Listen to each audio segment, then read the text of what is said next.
America's bloodiest day this week on Kentucky Fried Chronology. Ah, I beat you to it. Yes. I was going to have a joke about heat stroke, but that's the Battle of Manassas. That's a good intro, though. I like that, where I was like, I beat you, and it'll cut into the thing. No. It's not the Battle of Manassas. That's what I'm saying. I had a really cool intro, but it wasn't for the right battle. We will get to that one eventually, I'm sure. We are doing the Battle of Antietam. The one time you actually do your homework, and it's on the wrong battle. AKA the Battle of Sharpsburg. Yeah, depends on which side of the line you're on. If you were like reading a northern newspaper, they called it the Battle of Antietam. You're reading a southern newspaper, it's the Battle of Sharpsburg. I don't know why the North named it after creeks and the South named them after towns, but it causes us confusion here in the future. It really doesn't help us, thanks. Also, was it Manassas was Bull Run? Yeah. Because of the Bull Run Creek. Yeah. Which, cool name for a creek. It is cool. You think like a bull fucking like got lost and ran down there? That's why they named it. No, that's the path they take to move the entire herd of cattle, aka the Bull's Run. That's not what we're talking about. Yeah, but this is terrible with years, dude. You know September 17th, 1862. Okay. At first, following Lee and Jackson.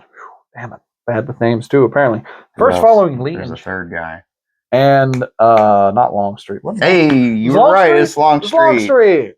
Who led the cavalry? Longstreet. No, it was Stonewall. Nope. Jackson. No, because it wasn't Lee. He was Who led the cavalry?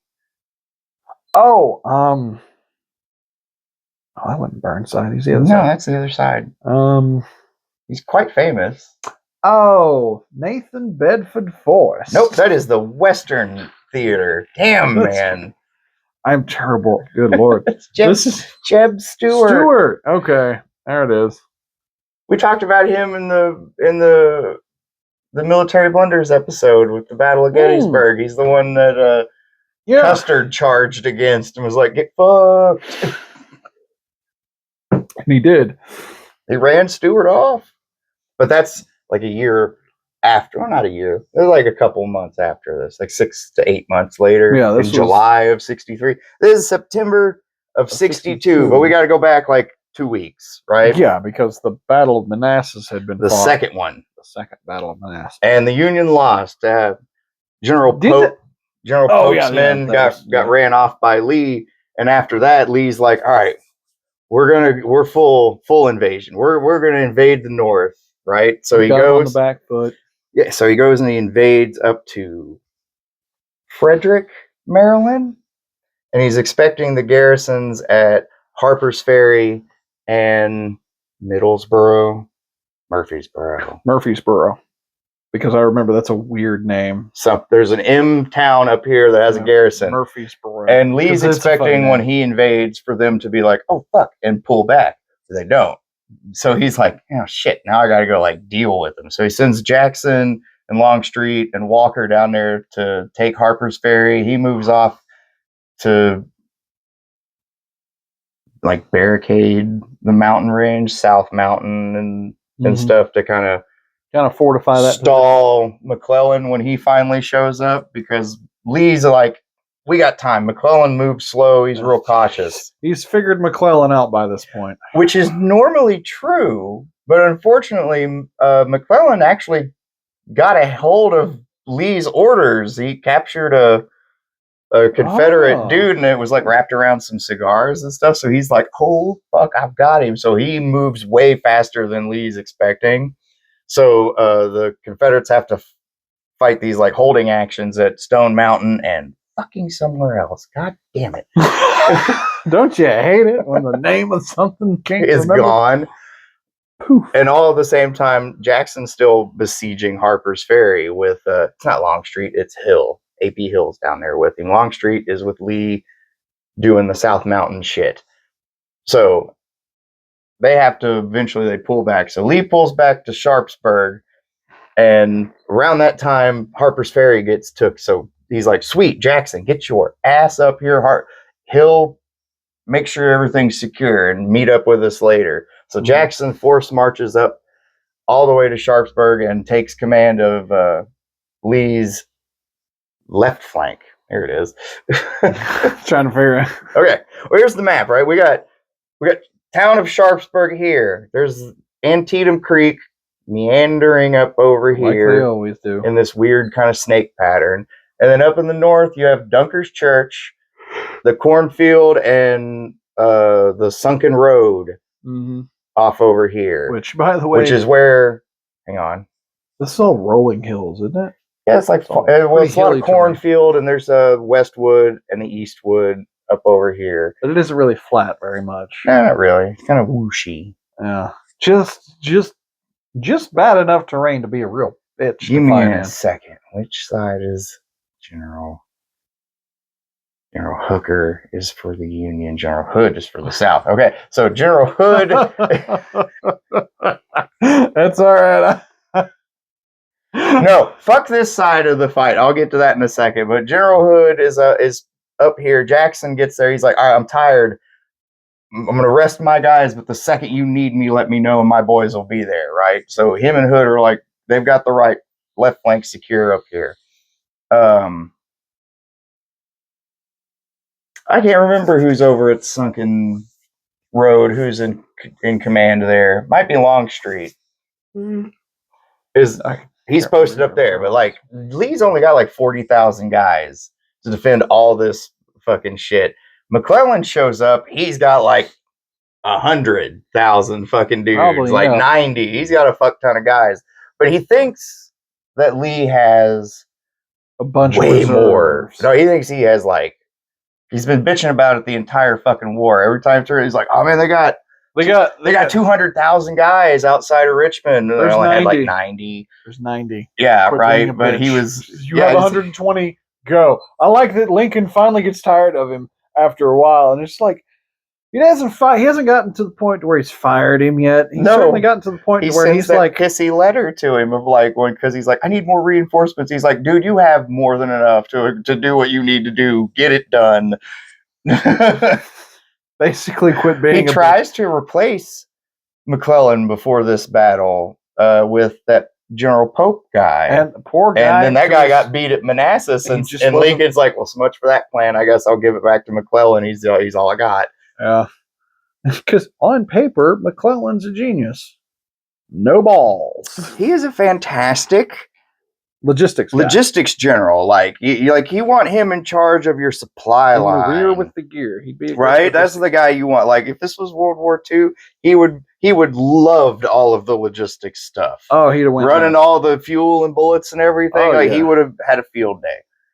But they gave him overall army command, and I think that was a little bit of a mistake because he's like, I spent so much time. Like, look at my nice, pretty. Look how cool it is. He doesn't want to use the nice thing he built. Yeah.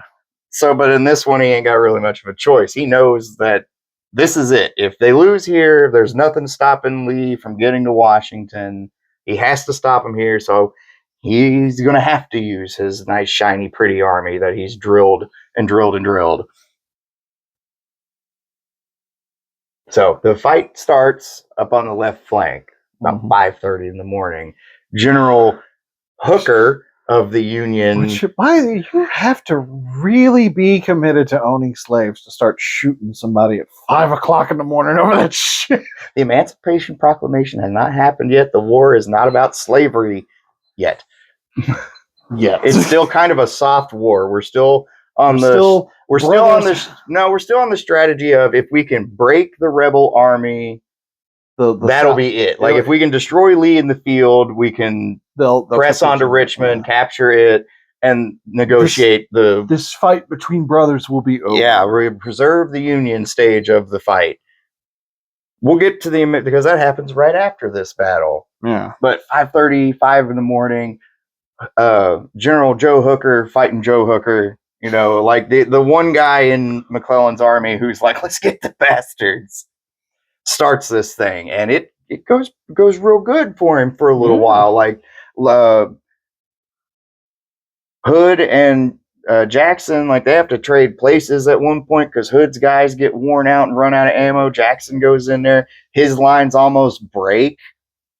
Right? Like if it hadn't have been for like lucky fucking cannon shit going on and Hood personally like rallying up small units of dudes to kind of push them back, with some like the 4th Texans lost like 80 guys in their like 100 and something companies. There's like 25 of them left, but they pushed them back.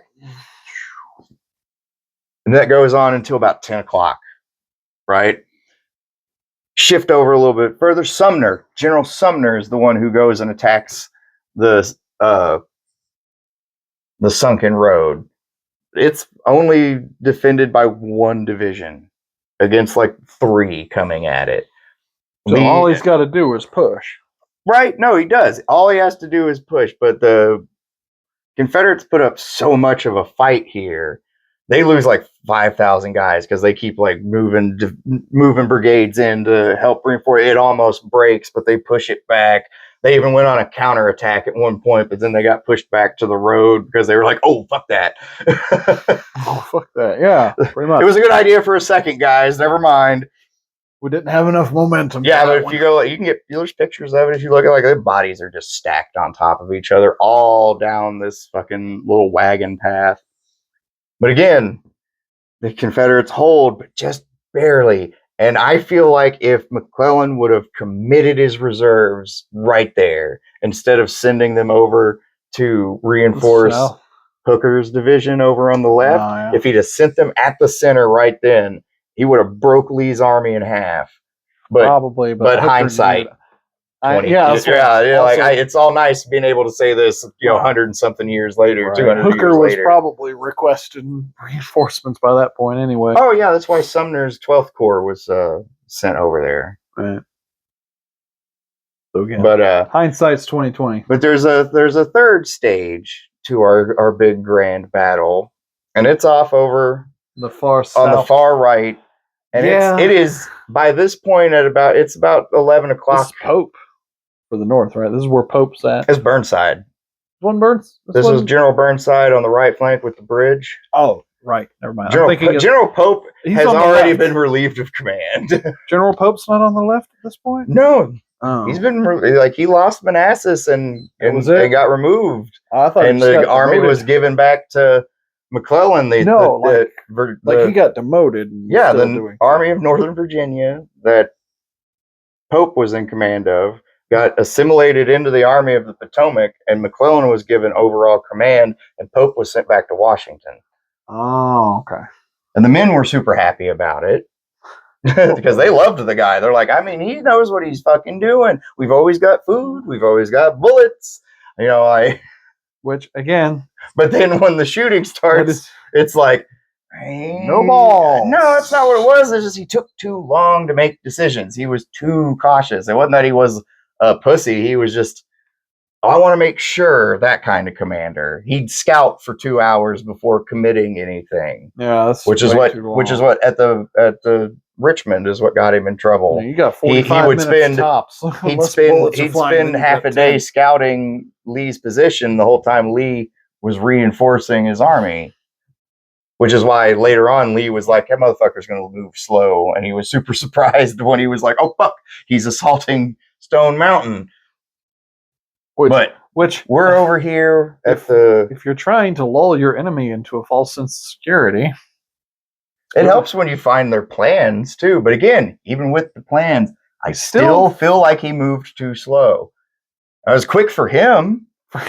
For him, that was super fast. But if, say Hooker was in overall command, and he would have forced marched the entire army overnight, would have assaulted Stone Mountain en masse, crushed through it, split in there, and took Sharpsburg before we even got there. And Hooker would be on the $50 bill instead of the casualties would have been horrendous. Though horrifying. His army would have been beat to absolute dog shit, but Lee would have found Sharpsburg held against him when he got there, probably. This is all hyperbole, and just from shit I've done in video games. Yeah, this is the universe where Hooker, not Grant, is on the $50 bill. You know, high level armchair generaling right now, right? Because I ain't got no fucking degrees or anything. Not at all. I am purely just from like what I think should have happened. We are just doing it. We are basing this all off our love of video game logic, where casualties don't matter. They only matter if you've got another battle right after this one. Hooker wasn't. He would have felt bad about it, because even after like this battle's over and his division took like all these like stupid casualties. Yeah, he took pretty rough. He was found after the battle sitting on a cracker box, just crying, and it's like, yeah, maybe be a little less aggro. I get that. Well, I mean, he was trying to break Jackson, and he came this fucking close. It's in credit where credit's due. Dude, Sumner trying to move to reinforce. He moved his corps in an oblique order. This is still on the left flank in the cornfield, but he like marched in an oblique order, and there's cannons over here that saw him, and we're just shooting the fuck out of him because they're in like column formation.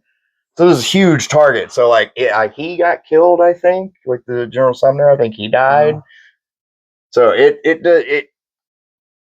the Confederates hold, but we're over on the right flank now, which this attack goes off later than it should have, because Burnside, he's supposed to go across the bridge and move his division and attack Lee's right up by the actual town of Sharpsburg. There's only like 3,000 guys defending this whole thing.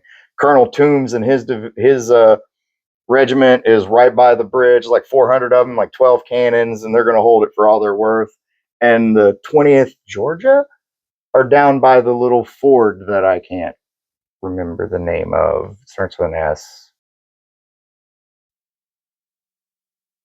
You know what I'm talking about, where the bridge is here, and then the creek, it goes like this, and then swoops around almost at a 90 degree and goes that way, and there's the little ford right here. Yeah. The 20th Georgia are right there, holding that. But Burnside doesn't want to just send everybody across the one bridge, so he sends half of them down around to that ford, and they're going to push through that way in kind of a pincer like move. This. Yeah. Problem is, dudes up here at the bridge, Toombs' boys, are holding it the fuck down. Like 3-4 full assaults on the bridge, nothing. They don't even like get to the bridge until the Sturgis's twin companies, the 51st Pennsylvania and the 51st New York, both together just bum rush it. Like none of this like just slow march and shoot. Like no, they just charge, bayonet, rush it, and they push Toombs and his boys off the thing. And over on the other side, where the Georgians and the Burnside's flanking maneuver is going, it has gone horribly for these poor Georgians. They did not last very long at all. So all of those dudes Burnside sit down here are pouring over that ford. So they all have to pull back to actual Sharpsburg, make a little hook right here, and it's looking real bad. But again, Burnside is like, I want to get everybody. I want my whole division across the bridge. He's gonna move 10,000 guys across the bridge that you can only march like 12. You can only march like 12 dudes across. That's gonna take a while. It takes him like 2 hours, so that gets time for them to get a defense formed. And I don't even know if they actually get to pull any reinforcements over there. They might not. I know that Colonel Toombs and his guys that were holding the bridge are now the furthest unit on the right flank, and there's only like 200 of them left, and they're all that is holding Lee's right flank by the time Burnside gets his corps over the bridge. So it's looking real fucking bad, dude. Like, it's not going to go. They're not going to hold very long. They're low on ammo. They've been fighting all day. They're like 50% casualties at this point. But luckily, I guess it depends on what side you're on here. I like a good defense. I'm not nothing political, but I like a good skillful. I like a good skillful, like against the odds, like 3-1, like we have to hold. I love shit like that. Yeah. So maybe a little on the Confederate side here, a little bit, just a tiny bit. Nothing political, but just like Man, I love an underdog fight, right? Yeah. But they hold just long enough for A.P. Hill's division to arrive from Harper's Ferry, where he force marched them all night, like 17 miles. And he shows up just in the nick of time to hit Burnside in the flank, so literally and push him all the way back to the bridge. So basically like Gandalf. Yeah, like, totally. Like Gandalf, like at the Rohirrim, again, it sounds like we're really pro-South, and I don't like it. It's not what this is. Gandalf was not what this is. It's just kind of, sometimes history goes that way. I like the underdog aspect of it. Punching up. Like these guys marched in with no shoes. Yeah. But so anyway, A.P. Hill hits Burnside's men right in their flank, and they kind of break and run, and this is kind of the end of the fight. Lee reforms his men, sets up a new defense, and just kind of camps overnight, everybody in place. And he's like, if McClellan wants another one, I'm ready. Let's go. Everyone's tired from that day's fighting, so they're all basically just and he's probably desperately trying to bring up resupply from Harper's Ferry or something. You're like, we need bullets and food. Everything. I'm pretty sure Jackson's guys hadn't ate since 7 o'clock that fucking morning, when Hood's division almost broke and he had to go relieve them so they could go fucking eat because they hadn't had any food. It's all real fun. I read a nice book. It's called Bo's Book Recommendation of the Week. I should make that a thing because I do this a lot. Book of the Week. But it's called I Dread the Thought of the Place.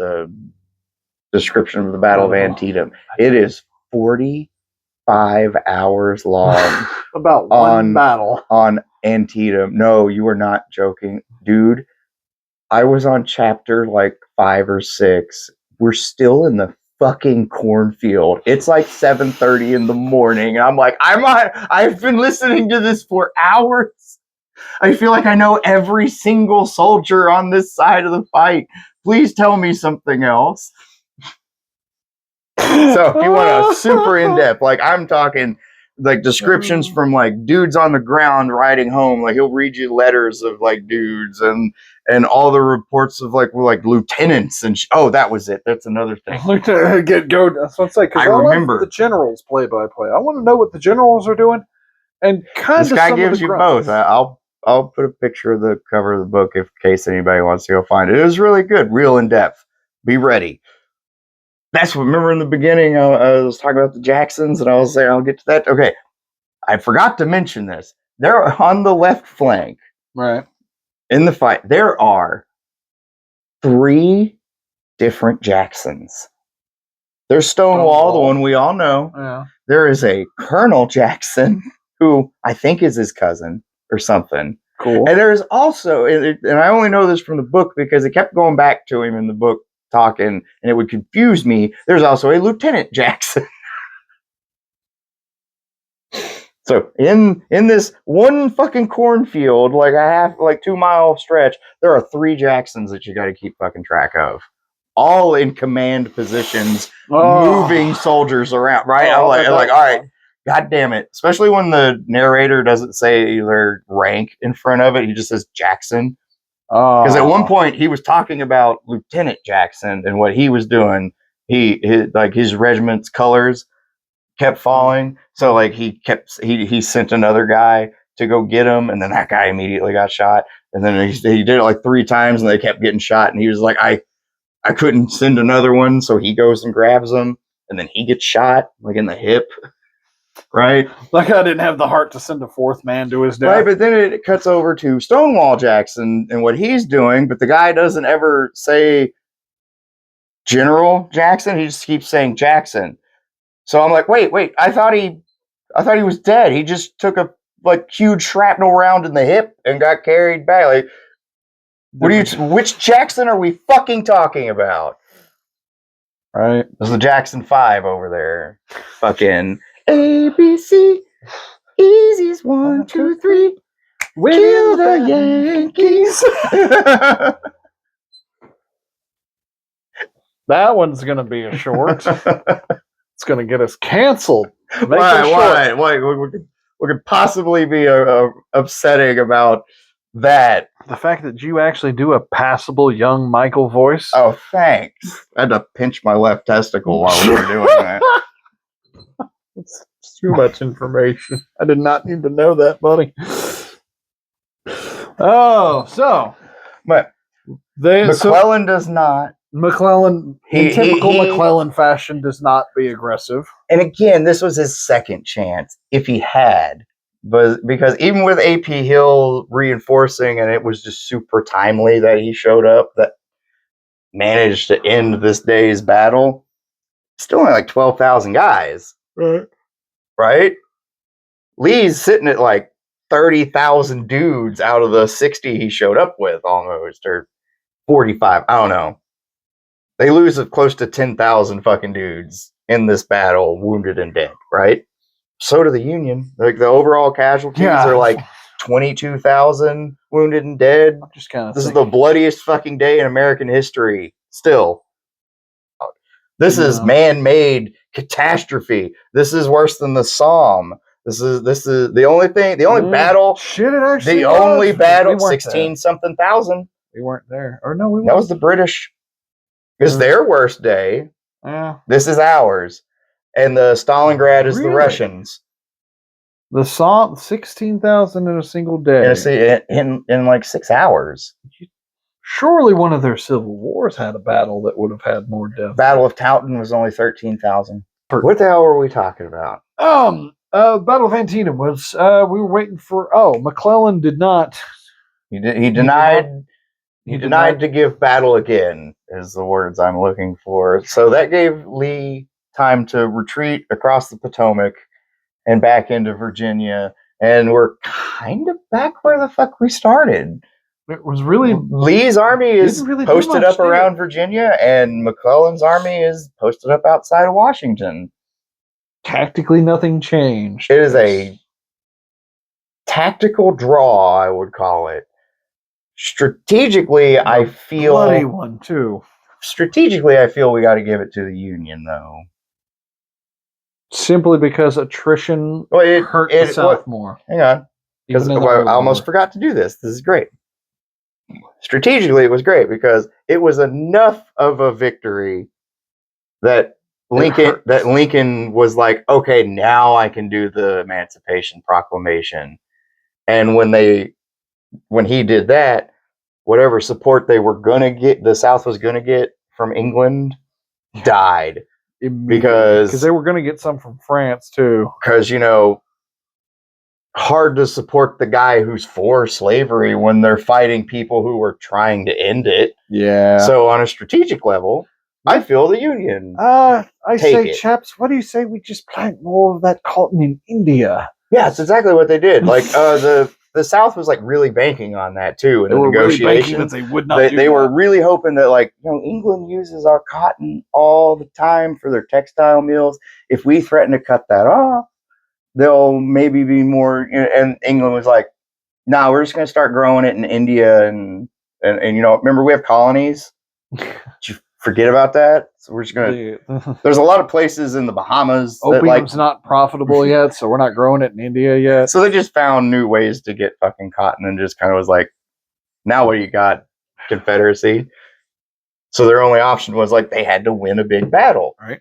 And Lee didn't quite do that here. As good as he is, as much as we all talk about him and study his tactics and stuff, he got stopped at the fucking goal line, right? He got that 1 yard and then the fucking just got stopped right there. Basically, he was a man too brilliant for the tools he had. Missed it by that much. Pretty much.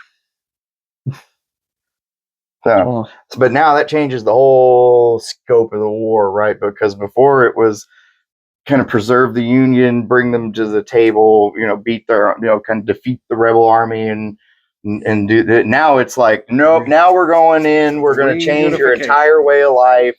We're going to conquer the South and get rid of this. I'm going to make Georgia howl. Still a couple years from that. A couple years. Oh no, not quite. Never mind. Not quite yet. We got to go through Gettysburg, Vicksburg. Oh yeah. Chancellorsville hasn't happened. Actually, while this is happening, while Lee is invading Maryland, over here in Kentucky, General Bragg is invading us and kind of kicking the dog shit out of Kentucky and pushing the Union all the way back to what, Louisville? Yeah, right up. They pushed them pretty much right to the river, almost. So like we literally just got cut in half. Yeah. At one point. It's okay. The Union does a big counter push and pushes Bragg back, and this is how you get him all the way. You get the Battle of Chattanooga and Chickamauga and those big Tennessee battles. Battle of Chickamauga. I do, man. I gotta say though, like they're biased as hell. So biased as hell, but I do love how the Southern, like the pro, like you've never seen them like pro Confederate documentaries from back in the day, like the 80s and 90s. I got that big old redneck fella talking about stuff. Never saw those? No. Because it reminded me of that documentary series. Because the way he said Chickamauga, the Battle of Chickamauga. Are you sure you're not thinking of Wild Wild West? No. With fucking Will Smith and the dude from Monk, the detective. He had the fucking funnel ear. Lost my ear at Chickamauga.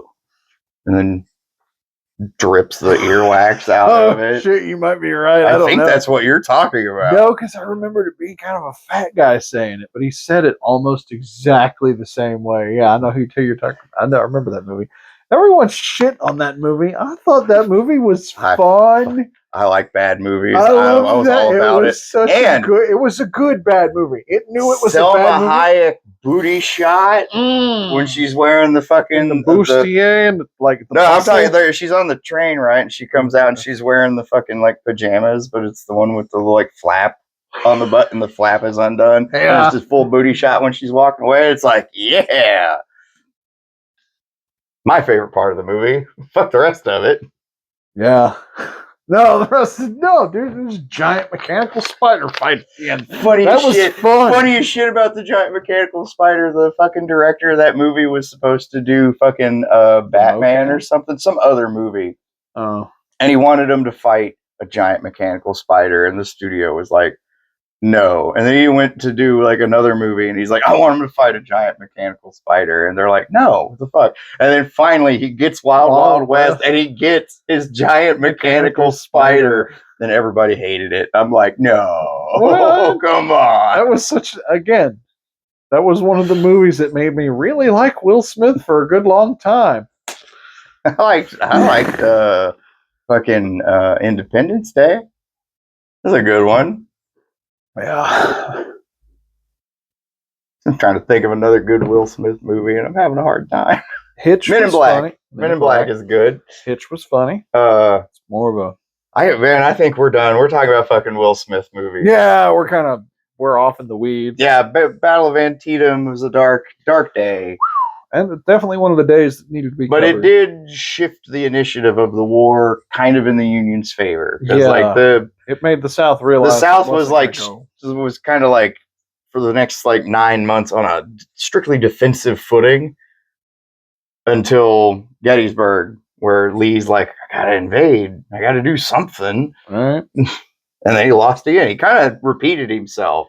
He just got further north this time. Yeah. Or the next time. Yeah. All right, so we're done. Yeah, we're basically done, except we gotta pick the episode for next week. Next week's episode. We gotta know what we're talking about. And what will it be? What will it be? What will it be? Words are hard. We're gonna swirly. Not looking. And what do I got? D-rations. D-rations from World War One. World War II. World War II. How the fuck are we going to do that? If we just talk about it, it's going to be like a 5-minute episode. Well, why don't we just make them while we talk about them? Ooh. I have a kitchen. We can make them. We're going to make D-ration bars next week. Next week's a cooking episode. No. Kentucky Fried Chrono Kitchen. Yeah. Yo. All right. Well, hell yeah. D-rations next week. Hell yeah. Join us next week. Kitchen. So like, comment, subscribe. We got to do the outro stuff. Hit the buttons. Follow our Instagram. Yeah. What else? We're on Spotify. We are on Spotify now. No one listens to it on Spotify. It has video on Spotify too. Did you know that? I did not know that. Yeah, it's not just audio. Apparently, Spotify does video now. Nice. So you can check it out there. Go check out my other channel, Kentucky Fried Critics, where me and my cousin Shane drink beer, watch movies, and generally just have a good time. Mm-hmm. You got anything else, man? Not this week. No? All right. Till next time. Go on and learn you something. Yeah.